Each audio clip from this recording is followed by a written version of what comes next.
MLA అభ్యర్థుల విషయంలో అధికార వైసీపీ స్పీడ్ పెంచింది. ఇప్పటికే 11 చోట్ల మార్పులు చేసింది వైసీపీ అధిష్టానం. ఇవాళ మరో 11 స్థానాలకు అభ్యర్థులను ప్రకటించనుంది. ఉమ్మడి పశ్చిమ గోదావరి జిల్లాలో ఒక సిట్టింగ్ ఎమ్మెల్యే ఎలీజాకు టికెట్ నిరాకరించినట్టు తెలుస్తోంది. అలాగే పోలవరం ఎమ్మెల్యే తెల్లం బాలరాజు బదులు ఆయన భార్య రాజ్యలక్ష్మికి టికెట్ ఇస్తున్నట్లు సమాచారం. అయితే ఉమ్మడి పశ్చిమ గోదావరి జిల్లాలో మంత్రుల స్థానాలు మాత్రం మారలేదు.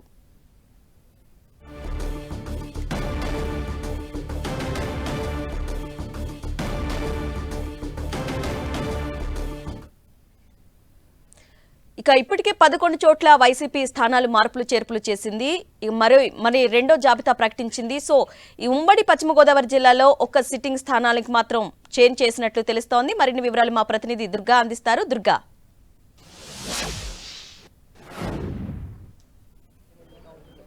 అరేనో వైఎస్ఆర్సీపీలో ఈ ఇన్ఛార్జీల మార్పుల కసరత్తు అనేది తుది దశకు చేరుకుంది. ఇప్పటికే 11 స్థానాలకు సంబంధించి మార్పుల ప్రకటన చేశారు. ఈరోజు మరి కాసేపట్లో అంటే ఈరోజు సాయంత్రం తర్వాత మరొక 11 స్థానాలకు సంబంధించినటువంటి మార్పులు ప్రకటన ఉండబోతుంది. అయితే రేపు కూడా పూర్తిగా మిగిలినటువంటి స్థానాలన్నింటికి కూడా ప్రకటన చేసేందుకు కసరత్తు కూడా ఆల్రెడీ పూర్తయింది. ప్రస్తుతం అయితే ఉమ్మడి పశ్చిమ గోదావరి జిల్లాకు సంబంధించి సమీక్షా సమావేశం కూడా సీఎం జగన్ భీమవరంలో నిర్వహిస్తున్నారు. దీంతోపాటు ఉమ్మడి పశ్చిమ గోదావరి జిల్లాకు సంబంధించినటువంటి ప్రకటన రేపు ఉండే అవకాశం కనిపిస్తుంది. అయితే ప్రస్తుతం అయితే ఈరోజు కేవలం ఉమ్మడి తూర్పుగోదావరి జిల్లాకు సంబంధించి అలాగే ఉమ్మడి అనంతపురం జిల్లాకు సంబంధించినటువంటి ప్రకటన అయితే ఈరోజు ఉండబోతుంది. ఇక రేపు ఉమ్మడి పశ్చిమ గోదావరి జిల్లాకు సంబంధించినటువంటి ప్రకటన ఉండబోతుంది. ఇక పశ్చిమ గోదావరి జిల్లాలో మారబోయే స్థానాలకు సంబంధించి ప్రస్తుతం అభ్యర్థులు ఎవరు ఉండబోతున్నారు, 2024 ఎన్నికలకు వైసీపీకి సంబంధించి ఉమ్మడి పశ్చిమ గోదావరి జిల్లాల నుంచి ఎవరు లిస్టులో ఉండబోతున్నారు అనేది 10 టీవీ ఎక్స్క్లూజివ్గా మనకు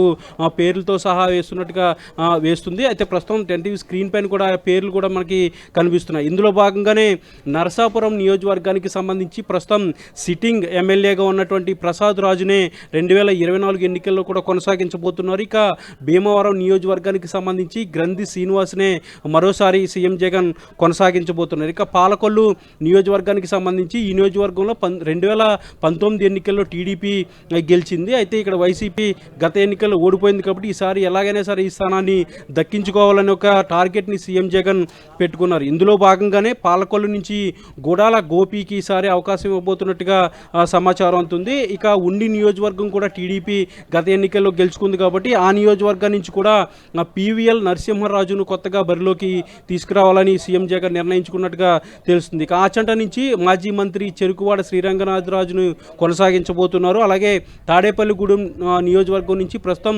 సిట్టింగ్ మంత్రిగా ఉన్నటువంటి అలాగే సిట్టింగ్ ఎమ్మెల్యేగా ఉన్నటువంటి కొట్టు సత్యనారాయణ కొనసాగించబోతున్నారు. ఇక తణుకు నుంచి కూడా యాజ్ యూజువల్గా ప్రస్తుతం సిట్టింగ్ ఎమ్మెల్యే మంత్రిగా ఉన్నటువంటి కారుమూరు నాగేశ్వరరావుని కొనసాగించబోతున్నారు. ఇక ఏలూరు నుంచి సిట్టింగ్ ఎమ్మెల్యేగా ఉన్నటువంటి ఆలనాని కొనసాగబోతున్నారు. అయితే ఇక చింతలపూడికి నియోజకవర్గానికి సంబంధించి అయితే మార్పు ఉండబోతుంది. ఇప్పటికే చింతలపూడి ఎమ్మెల్యే ఎలీజాకు టికెట్ లేదని ఆల్రెడీ సీఎం జగన్ నేరుగా చెప్పారు. ఆయన తాడేపల్లి క్యాంపు కార్యాలయం కూడా గత వారం రోజుల క్రితం వచ్చారు. ఆయనతో కూడా మాట్లాడినటువంటి తర్వాత తనకి టికెట్ లేదనే విషయాన్ని కూడా సీఎం జగన్ నేరుగా చెప్పడం జరిగింది. అయితే ఇక చింతలపూడికి కొత్త ఇన్ఛార్జిగా విజయ్ జయరాజు రాబోతున్నారు. ఆయన చింతలపూడి నుంచి వచ్చే ఎన్నికల్లో పోటీ చేయబోతున్నట్టుగా సమాచారం అవుతుంది. ఇక తెల్లం బాలరాజు అంటే పోలవరం నియోజకవర్గానికి సంబంధించి సిట్టింగ్ ఎమ్మెల్యేగా ఉన్నటువంటి తెల్లం బాలరాజు ఆయన కూడా వచ్చే ఎన్నికల్లో పక్కన ఉండబోతున్నారు. ఆయన సతీమణి తెల్లం రాజ్యలక్ష్మి, ఆయన ప్రస్తుతం ఆమె ఉపాధ్యాయులుగా రాయలుగా పనిచేస్తున్నారు. ఆమె ప్లేస్లో తెల్లం బాలరాజు సతీమణి తెల్లం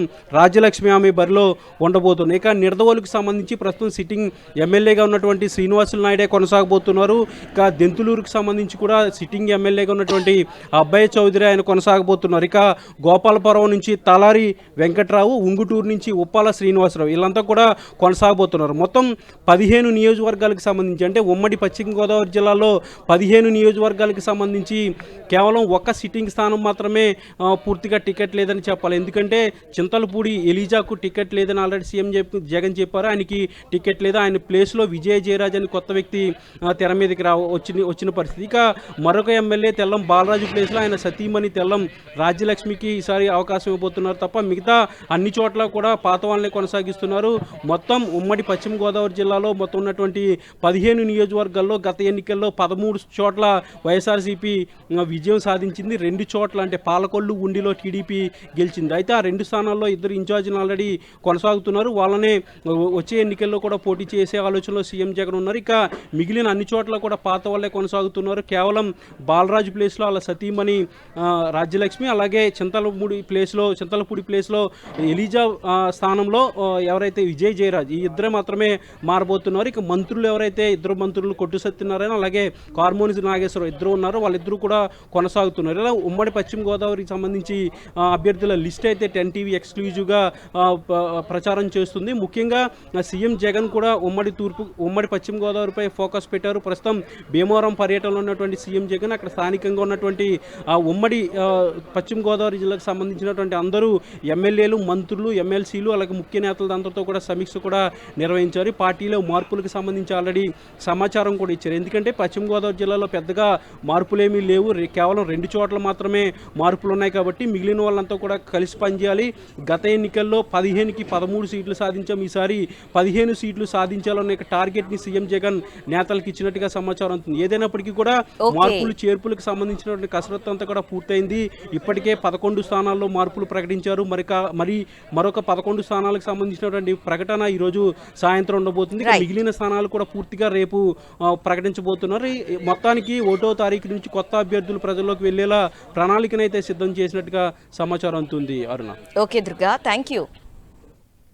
వైసీపీకి విశాఖలో మరో షాక్ తగిలింది. ఏపీ బ్రాహ్మణ కార్పొరేషన్ మాజీ చైర్మన్ సీతంరాజు సుధాకర్ ఆ పార్టీకి రాజీనామా చేశారు. ఉత్తరాంధ్ర పట్టభద్రుల ఎమ్మెల్సీ ఎన్నికల్లో సీతంరాజు వైసీపీ తరపున పోటీ చేసి ఓడిపోయారు. 2 దశాబ్దాలుగా వైఎస్ రాజశేఖర రెడ్డికి విధేయుడిగా సీతంరాజుకు పేరుంది. సీతంరాజు విశాఖ సౌత్ టికెట్ ఆశించారు.